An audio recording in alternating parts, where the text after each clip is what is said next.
मैं फ्रेंड्स आपको बताना चाहता हूं किसको बोलते हैं हाईएस्ट वर्क एथिक्स।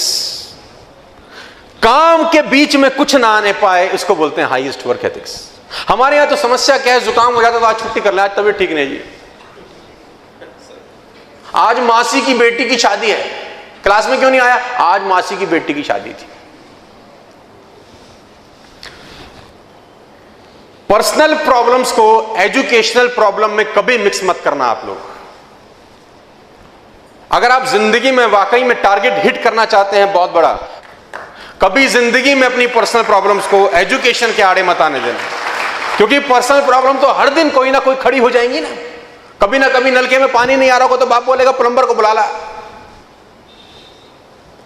जब पढ़ाई की बात है, जब वर्क एथिक्स की बात है, तो मुझे लगता है कि आपको हाईएस्ट वर्क एथिक्स को फॉलो करना चाहिए, क्योंकि जब विजन क्लियर होता है आदमी के ना, तो रास्ते अपने आप बन जाते हैं।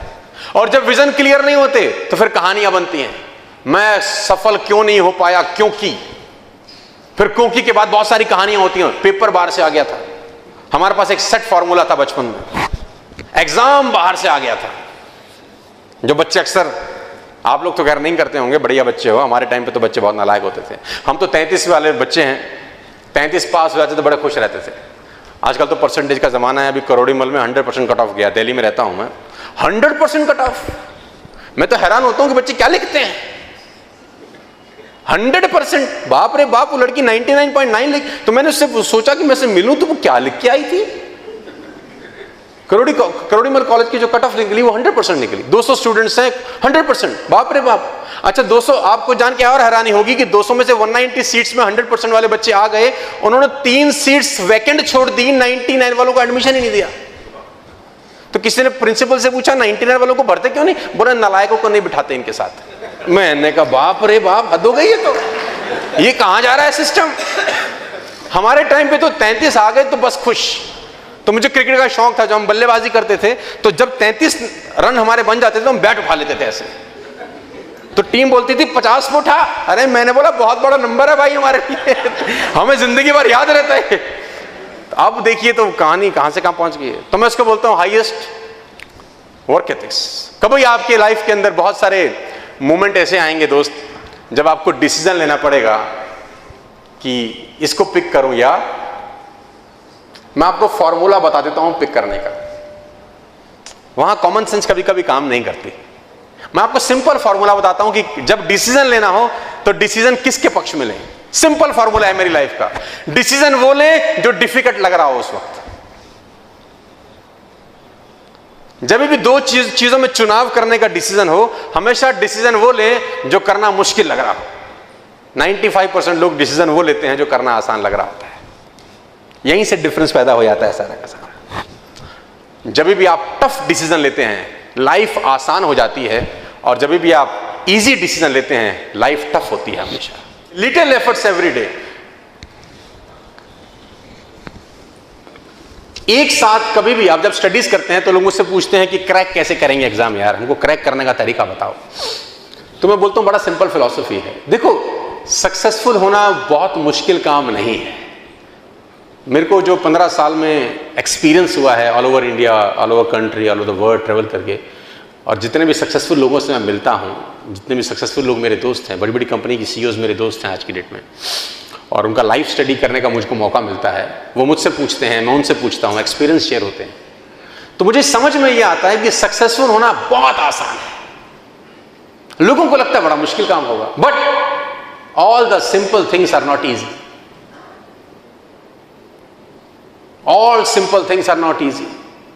सुबह सैर करना बहुत आसान है, लेकिन होता नहीं है। सिंपल तो है, आसान नहीं है। वो कहते हैं Apple a day keeps a doctor away. एक सेब रोज खाओ, आपको डॉक्टर का जरूरत नहीं पड़ेगा। हम लोग नहीं खाते हैं। कुछ मुश्किल काम है, बहुत आसान है, काटो खा लो, hardly take 5 minutes, but will not it. क्या मैं गलत कह रहा हूं?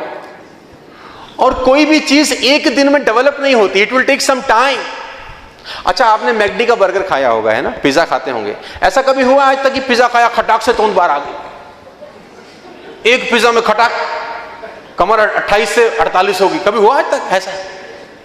धीरे धीरे खाते खाते खाते खाते खाते खाते खाते खाते खाते एक दिन मध्य प्रदेश बढ़ जाता है ना। एक दिन में नहीं होता। जो लोग ड्रिंक करते हैं एक दिन में कभी नहीं होता ना कि 60 ml लगाया और लीवर गया, कभी होता है ऐसा? वो धीरे धीरे धीरे धीरे धीरे धीरे धीरे धीरे करते खेल बिगड़ जाता है। तो जब धीरे धीरे खेल बिगड़ सकता है तो धीरे धीरे खेल बन भी सकता है। बनता ही धीरे धीरे है, लिटिल एफर्ट्स एवरी डे। ऐसे कितने स्टूडेंट्स हैं जो ये गलती करते हैं कि पढ़ते तो बहुत हैं, हाँ कुछ ऐसे भी होते हैं जो बिल्कुल नहीं पढ़ते, लेकिन हम बात कर रहे हैं उनकी जो पढ़ते तो बहुत हैं लेकिन लगता नहीं कि जितना वो पढ़ते हैं उतना पढ़ते हैं। क्या मतलब इसका कि मान लो अगर कोई स्टूडेंट है, अगर वो 8 से 10 घंटे की पढ़ाई कर रहा है तो पढ़ाई करने के बाद में ये लगता नहीं है कि 8 से 10 घंटे उसने पढ़ा है। जो आउटकम दिखना चाहिए वो दिखता नहीं है। पढ़ाई तो 8 से 10 घंटे की है लेकिन लग ऐसा रहा है कि यार सिर्फ 2 घंटे ही पढ़े। आउटकम को देखकर ऐसा लग रहा है कि 2 घंटे भी ठीक से पढ़ाई नहीं किए। तो क्या फ़ायदा फिर 8 से 10 घंटे की इतनी लंबी स्टडी करने का। तो ऐसा क्या करें कि अगर आप 4 घंटे भी पढ़ाई करो तो लगना चाहिए कि हाँ 4 घंटे हमने पढ़ाई की है, वरना 10-12 घंटे आप पढ़ लो दिखाने के लिए, होना कुछ नहीं है उससे। कुछ लोग कहते हैं ना ज़्यादा पढ़ो ज़्यादा पढ़ो ज़्यादा पढ़ो, अगर ज़्यादा नंबर लाना है तो ज़्यादा पढ़ना पड़ेगा। बिल्कुल गलत है, मत पढ़ो ज़्यादा। जितना भी पढ़ो उसको सही से पढ़ो। देखो कोई भी वो टॉपिक जो आपने पढ़ा है, अगर आप उस टॉपिक को दूसरों को पढ़ा सकते हो, समझा सकते हो, यानी कि आपने उस टॉपिक को बेस्ट वे में पढ़ा है। अब सवाल ये आता है कि यही तो हमें चाहिए कि ऐसा किस तरह से पढ़े कि हम दूसरों को भी पढ़ा सकें। वो बेस्ट तरीका आखिर है क्या? देखो आप ये याद करो कि लास्ट टाइम आपने सबसे ज़्यादा क्वालिटी स्टडी कब की थी, और जब की थी तो क्यों की थी आपने, क्या रीज़न था उसका? कुछ ना कुछ चीज़ें तो होगी जो आपने ऑब्जर्व की होगी। मैं बताता हूँ कि क्या रीज़न हो सकते हैं। पहला रीज़न तो ये हो सकता है कि वो टॉपिक या फिर वो सब्जेक्ट आपके इंटरेस्ट एरिया में था। सेकंड ये हो सकता है कि उस वक्त आप एक सही एनवायरनमेंट में थे, यानी कि शांत माहौल में।